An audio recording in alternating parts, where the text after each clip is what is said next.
Welcome to this channel. तो आज मैं आपके सामने डिस्कस करने वाला हूं इलेक्ट्रोमैग्नेटिक इंडक्शन से रिलेटेड ऑब्जेक्टिव एमसीक्यूज, जो टर्म 1 के लिए काफी ज्यादा इंपॉर्टेंट होने वाले हैं। सबसे पहला सवाल हमारे पास है आज के इस लेक्चर में।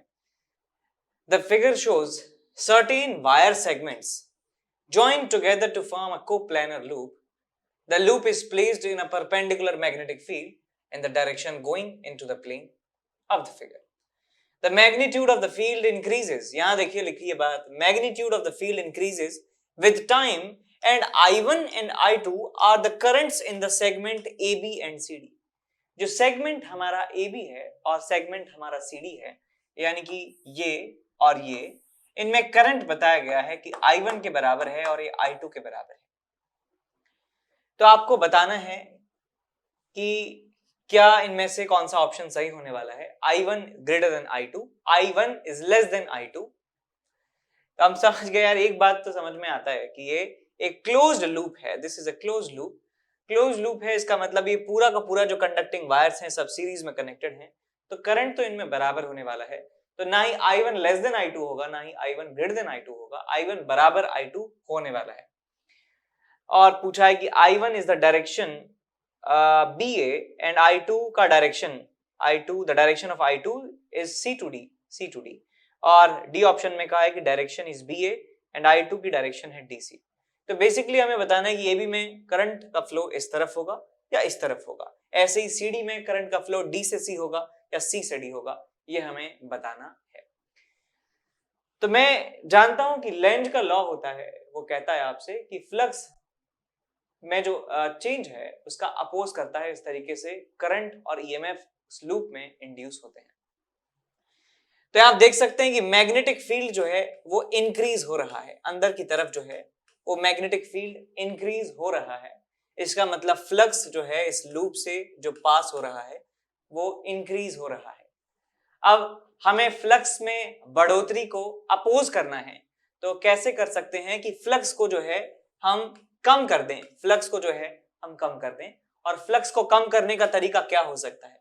फ्लक्स को कम करने का तरीका ये हो सकता है कि या तो हम इस एरिया को कम कर दें, इस लूप को जो है सिकोड़ दें, इसका एरिया कम कर दें, तो ऐसा हो सकता है। लेकिन यहाँ पे एरिया की बात हम नहीं करते हैं।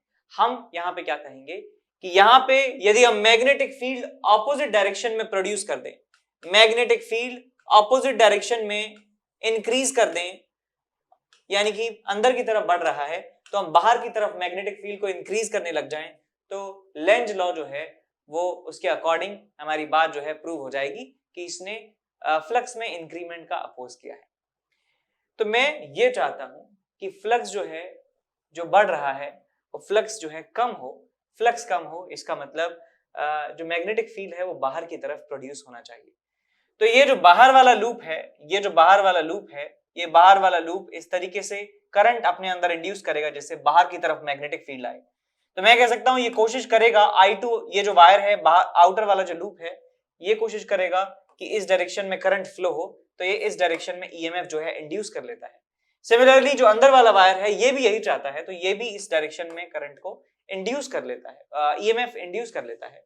तो मैं यदि बात करूं वायर CD की, तो इसमें भी EMF इंड्यूस होगा इस तरह से।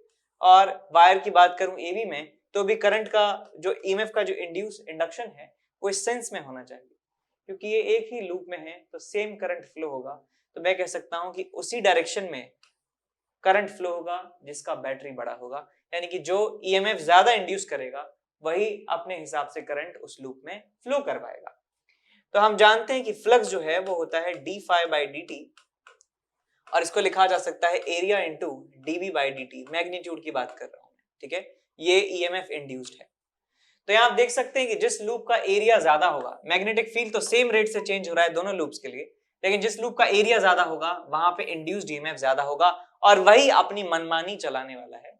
तो आउटर लूप का जो एरिया है वो ज्यादा है, साफ साफ दिख रहा है कि बाहर वाला लूप जो है उसके सारे डायमेंशन ज्यादा हैं इस अंदर वाले लूप से, तो उस वाले लूप में ज्यादा EMF इंड्यूस होगा बाहर वाले में कंपेयर टू अंदर वाला, और करंट उसी के हिसाब से फ्लो होने वाला है। तो करंट इस लूप में जो फ्लो होगा that will be like this. इस तरीके से करंट जाएगा और इस तरीके से करंट यहां से लौट के आएगा, ठीक। ये वाली बात जो है जिसका ईएमएफ ज्यादा उसी की तरीके से करंट फ्लो होता है, वो आप ऐसे देख सकते हैं। मान लीजिए हमारे पास एक बैटरी है यहाँ पे 10 वोल्ट की, और यहाँ पे एक रेजिस्टर है और एक बैटरी और है इस तरीके से लगाई गई है 5 वोल्ट की। लूप में स्विच लगाया गया है और स्विच को कर दिया जाता है क्लोज। स्विच को क्लोज करेंगे, ये रेजिस्टेंस है लेट्स से 1 ओम के बराबर। तो ये वाली बैटरी करंट इस तरीके से घुमाना चाहती है, ये वाली बैटरी इस तरीके से करंट घुमाना चाहती है, बिकॉज ये वाली बैटरी ज्यादा है, ये वाली बैटरी कम है। तो हम इफेक्टिव जो ईएमएफ है इसका लिख सकते हैं, कितना आ जाएगा 10 - 5 इज इक्वल टू 5 वोल्ट, और ये आ जाएगा हमारे पास रेजिस्टेंस 1 ओम। तो करंट इस वाले सेंस में घूमने वाला है। तो बड़ी बैटरी के हिसाब से जो करंट है वो फ्लो होगा।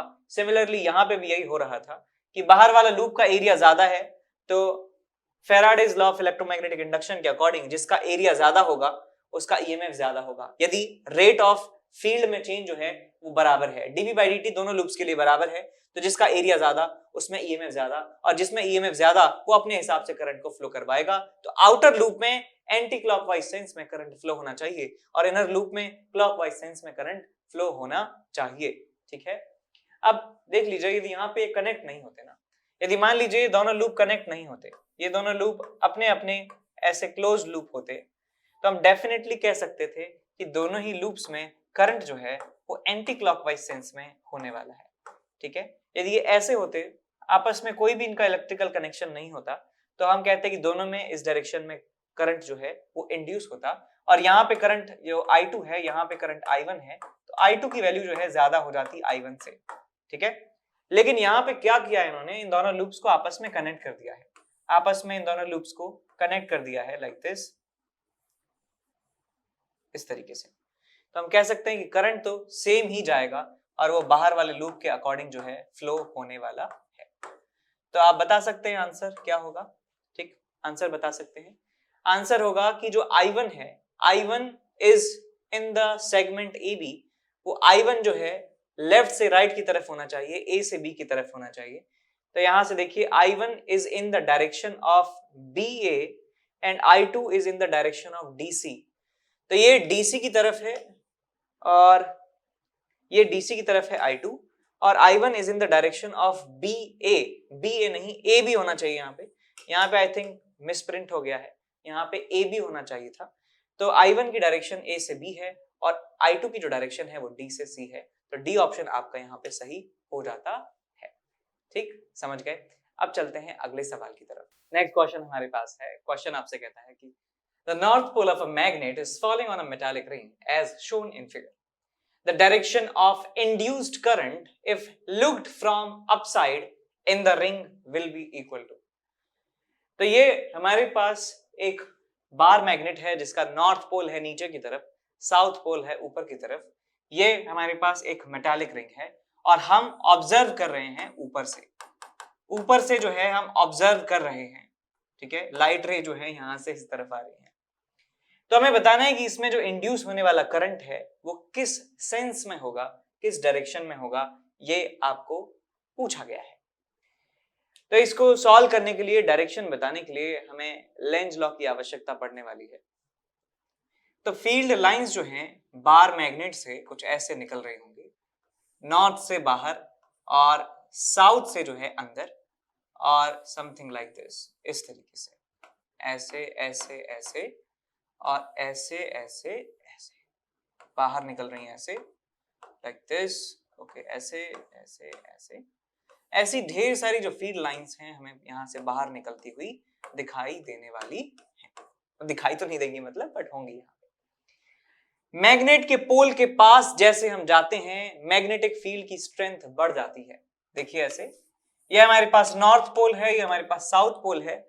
जैसे जैसे हम पास आएंगे मैग्नेट के, वैसे वैसे मैग्नेटिक फील्ड की जो स्ट्रेंथ है वो बढ़ती जाती है। मैग्नेटिक फील्ड का जो स्ट्रेंथ है वो बढ़ता जाता है जैसे जैसे हम पास आते हैं, और जैसे जैसे दूर जाएंगे मैग्नेटिक फील्ड का स्ट्रेंथ जो है वो घटता जाता है।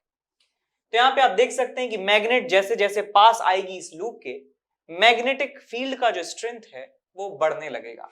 मैग्नेटिक फील्ड का स्ट्रेंथ बढ़ने लगेगा किस डायरेक्शन में? डाउनवर्ड डायरेक्शन में। डाउनवर्ड डायरेक्शन में मैग्नेटिक फील्ड का स्ट्रेंथ बढ़ने लगेगा। एरिया जो है इसका फिक्स्ड है, तो मैं कह सकता हूं area into magnetic field that is called magnetic flux. तो मैग्नेटिक फ्लक्स भी बढ़ने लगेगा।